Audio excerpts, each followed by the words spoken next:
जय श्री कृष्ण। राधे राधे। तव्हांजो ॾींहुं शुभ ऐं मंगलमय वञे। कान्हा जी तव्हां सभिनि जूं कामनाऊं पूरियूं करे।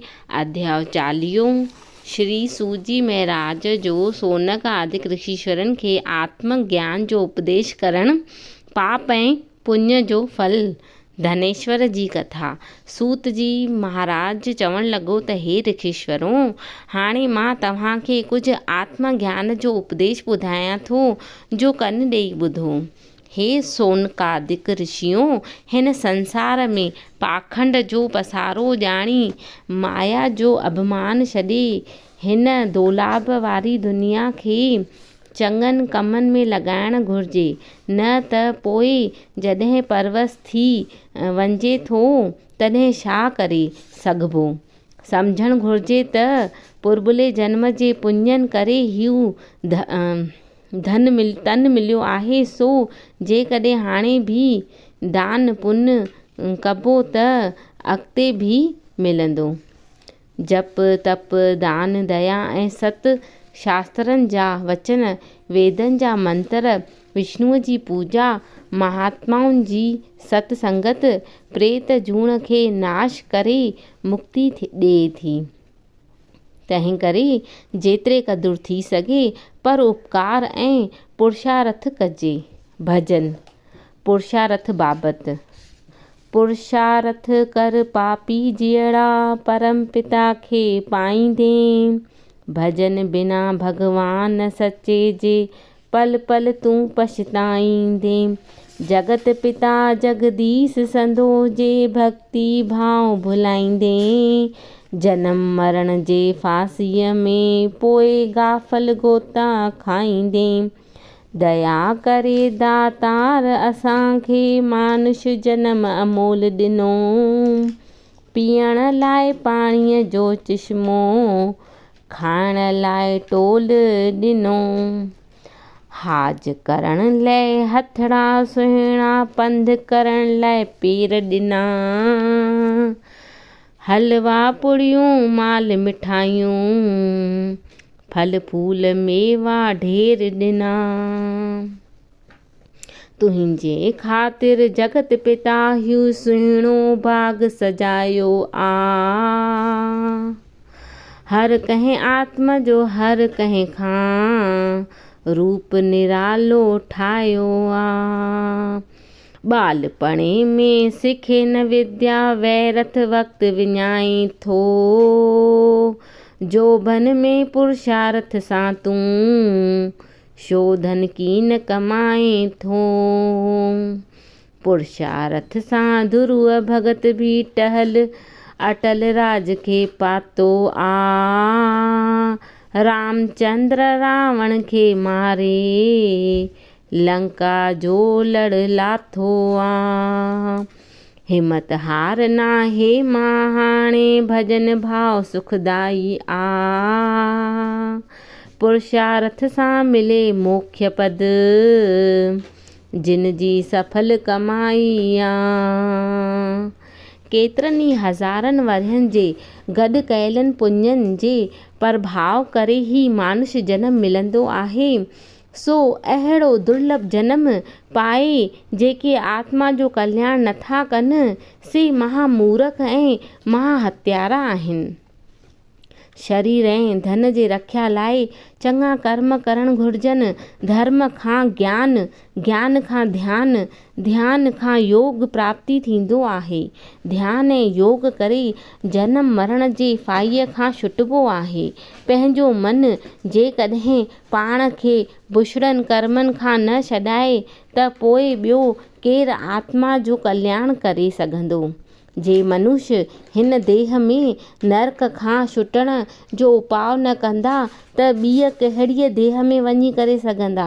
आहा, ॿुढापो शींहं वांगुरु शुकजी डेजारे थो, ऐं जीअं भॻल दिलीअ मां पाणी वही वेंदो आहे, तीअं उमिरि बि गुज़रंदी वञे थी। तंहिं करे जेसिताईं शरीर में सघ आहे ऐं इंद्रियूं बलवान आहिनि, तेसिताईं मोक्ष जो उपाउ ज़रूरु करणु घुरिजे। बाहि लॻण वक़्तु जेको पाणीअ वास्ते खूह खोटणु शुरू करे थो, सो मूर्ख मतहीन आहे। ॼमण मरण जे ॾुखनि खे ॾिसी ऐं आपदा में माण्हुनि खे फाथल सम्झी बि लोक मोह रूपी नशे में मस्तु रहनि था ऐं धन वग़ैरह सुपने जा जोभन काल वांगिया ऐं हयाती बिजलीअ मुफ़ाविक आहे। सो इन्हनि ते धीरज कहिड़ो ॿुद्धिवान खे ईंदो। पहिरीं त 100 वरह जीअण ई तमामु थोरो वक़्तु आहे, तंहिं में बि अधु त निंड ऐं आलस में गुज़री वञे थो। कुझु बाल अवस्था में, कुझु रोग ऐं ॿुढापे में अजायो वञे थो। मोक्ष जो उपाउ न करण वारा राति ॾींहं माया जे मेरण में मशगूल रहनि था। अफ़सोस हिन नासवत देह ते ही जीव ॿुढो थी कीअं विश्वास रखे थो। ॾिसी वाइसी खॾ में किरे थो ऐं पंहिंजे पेर ते पाण कुहाड़ो थो हणे। आहा, माया सभिनी मंछनि ऐं ऋषियुनि मुनियुनि खे भुलाए छॾियो आहे। हवा खे बि को खणी रोके, आसमान खे टुकर टुकर करे छॾे, पर शरीर खे को बि रखी नथो सघे।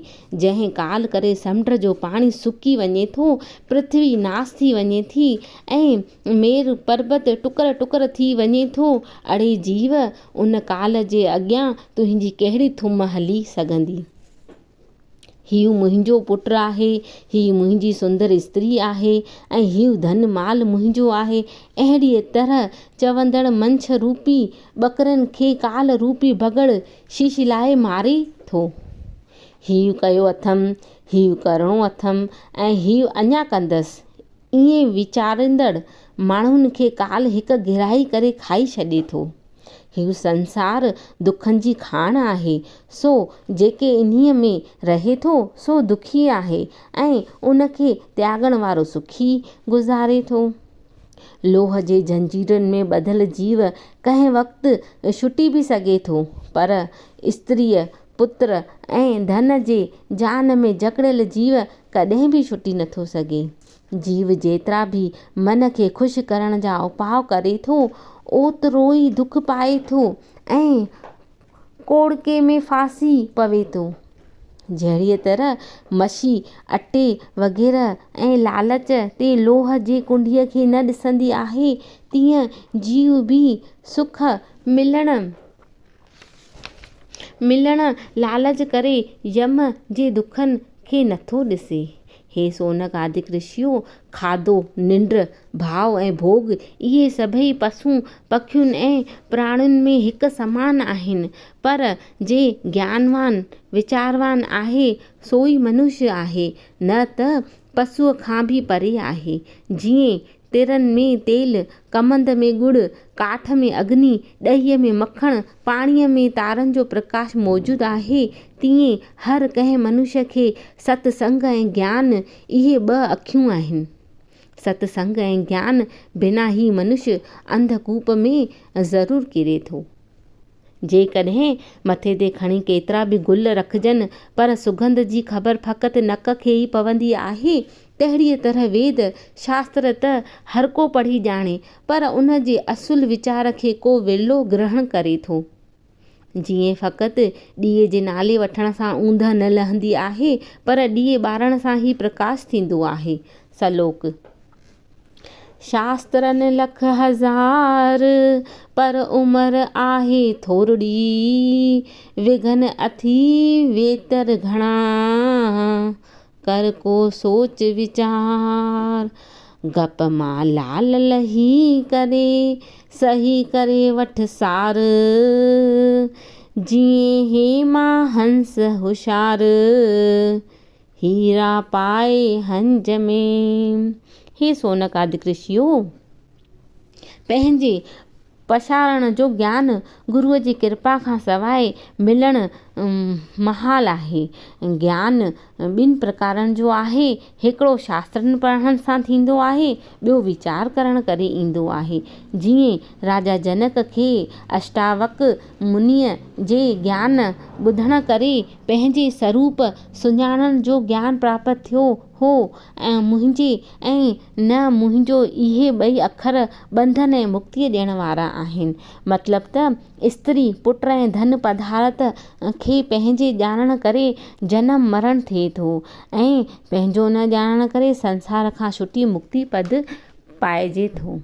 कर्म उहो आहे जंहिंमें बंधन न थिए, विद्या उहा आहे जंहिंमां मुक्ति मिले।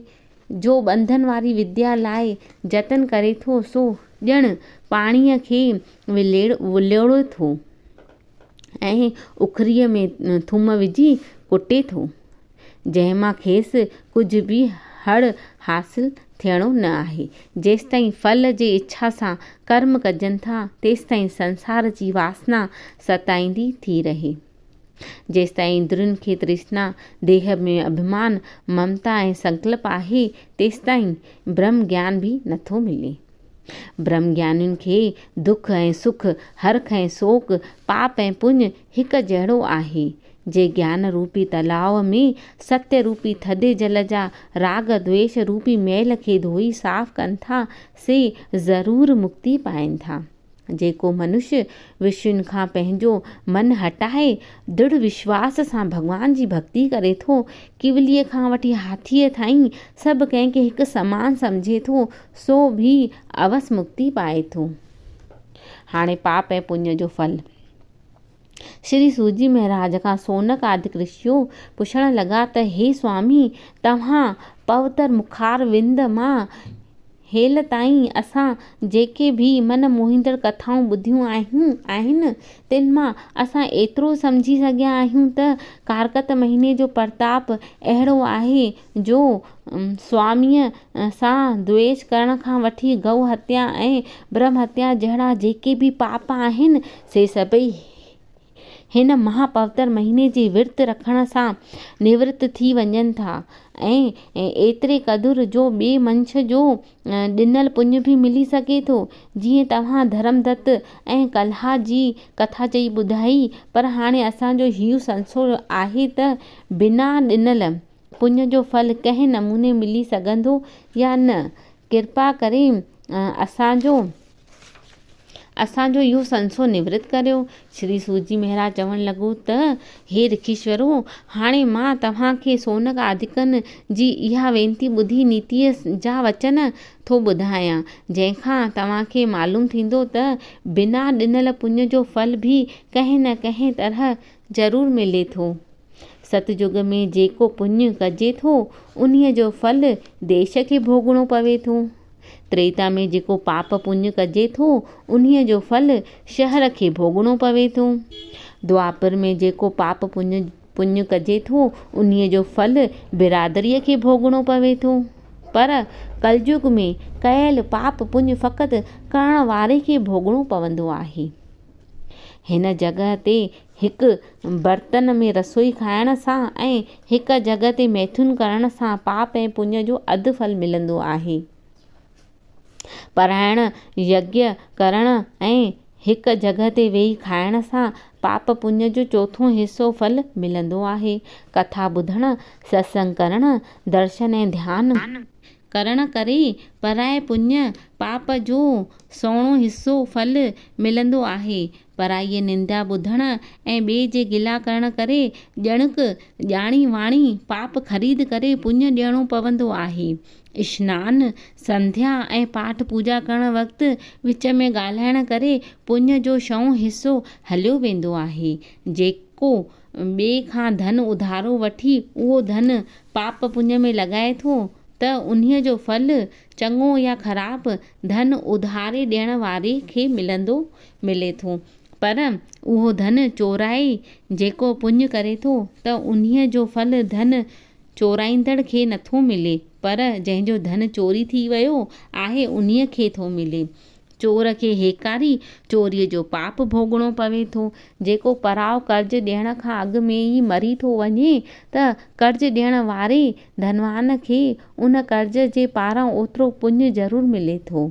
जेको कंहिंखे पाप पुण्य कर्म करण जो उपदेश करे थो या चङाईअ मंदाईअ जो उपाउ ॾसे थो या चङे बुरे कर्म करण में सहायता करे थो त उन्हीअ खे पाप पुण्य जो छहों हिसो जेतिरो फल मिले थो।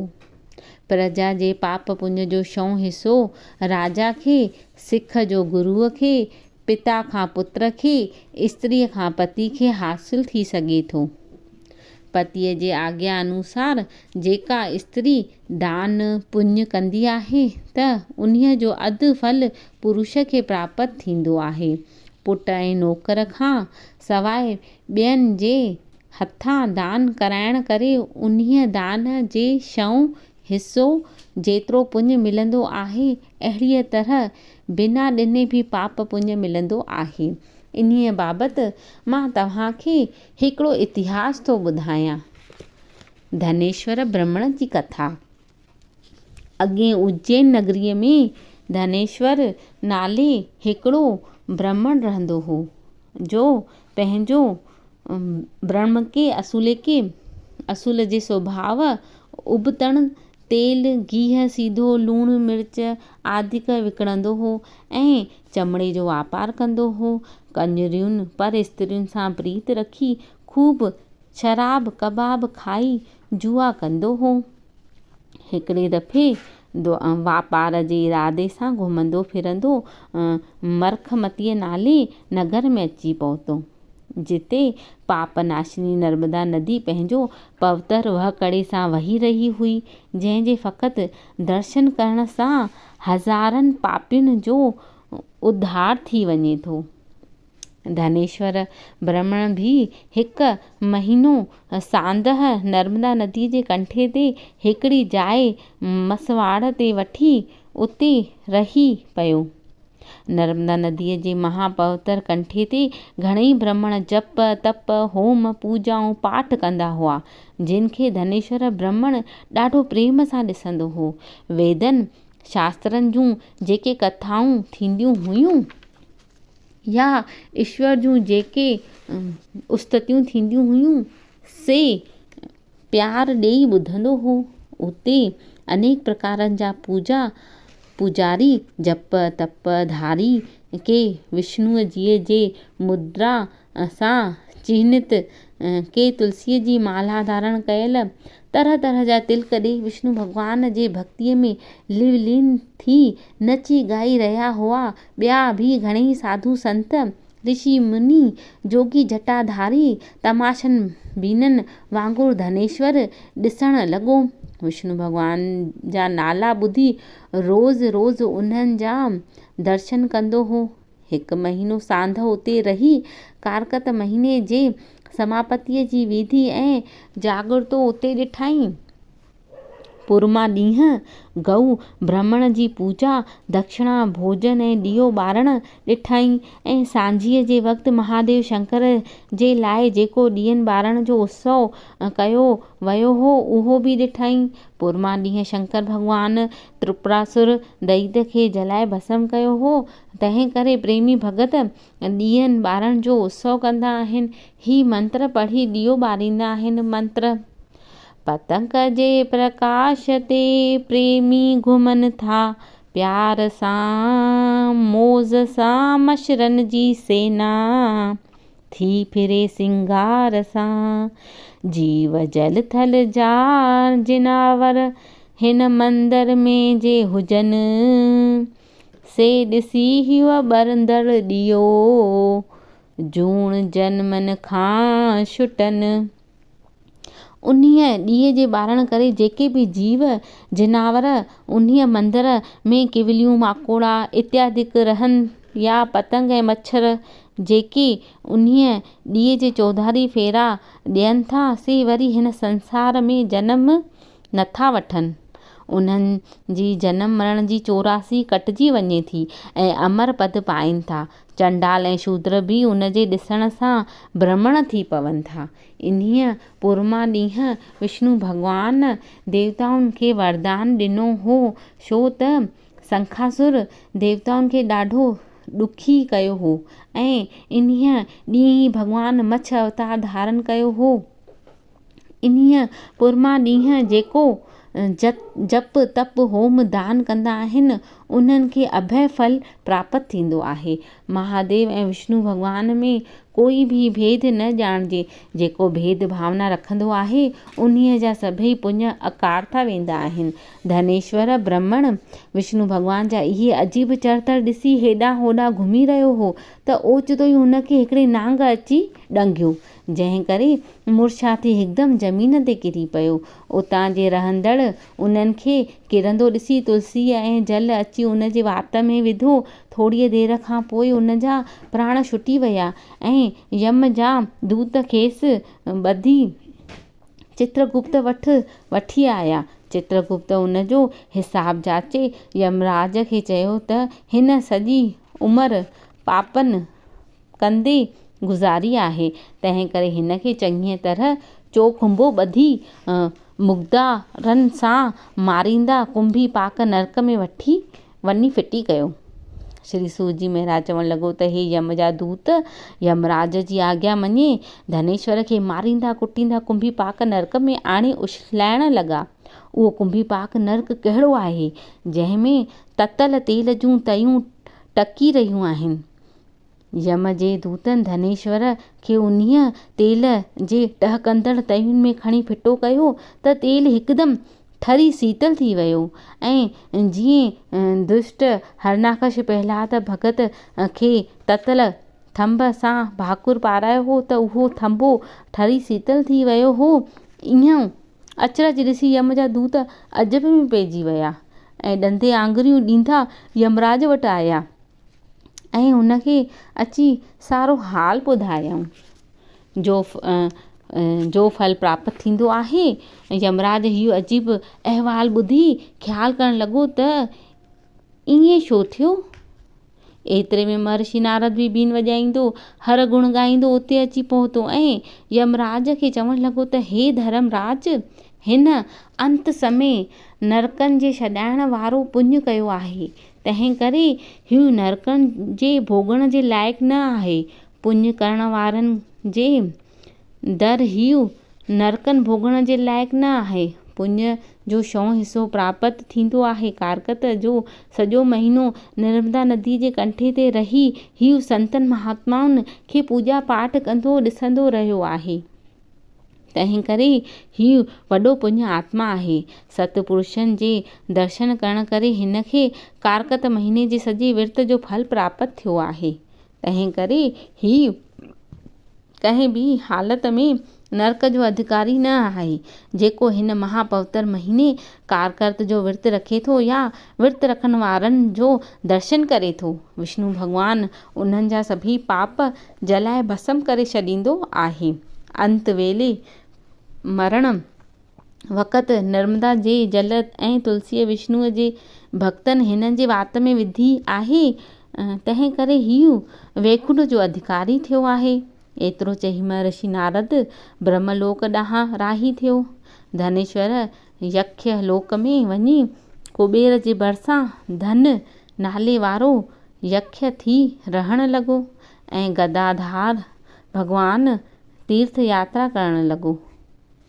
जंहिंजे मथां विष्णु भॻवान प्रसन्न थियो उहे कॾहिं बि नरक ॾांहुं नथो वञे। भॼन राग भैरवी। जंहिंजे दया करे थो पंहिंजी मया मुरारी, तंहिंखे ढके थो ढोलिया पंहिंजी ॾेई पिनारी। देवी द्रौपदी थे कयाऊं जॾहिं उघाड़ी, परमात्मा पठी तो हिक जे मथां ॿी साड़ी। रावण जॾहिं सताई सीता सुर्ग वारी, उन ज़ुल्म जे ज़रिए पापीअ जी थी पिछाड़ी। प्रहलाद खे बचाए पुफी होलिका तो साड़ी, कृष्ण थी कंस जी कीअं आहे तो जड़ उखाड़ी। श्री राम रूप बणिजी हेमा कयाए हुशारी, रावण दैत मारियोए कहरी हणी कटारी। जहिड़ा कर्म कजनि था तहिड़ो फल प्राप्त थिए थो। हमेशह जेके बि कर्म कजनि से कामना रहत थी करणु घुरिजनि। हीउ कारकत जो महापवित्र महीनो जोग ऐं मोख जो दाता आहे। विर्त रखण वारे जे फ़क़ति दर्शन करण सां करोड़नि जन्मनि जा पाप हिकु खिन में जली भस्म थी वञनि था ऐं हज़ारनि अश्वमेधन यज्ञनि जो फल मिले थो। हिन कथा जे ॿुधण जो महात्म।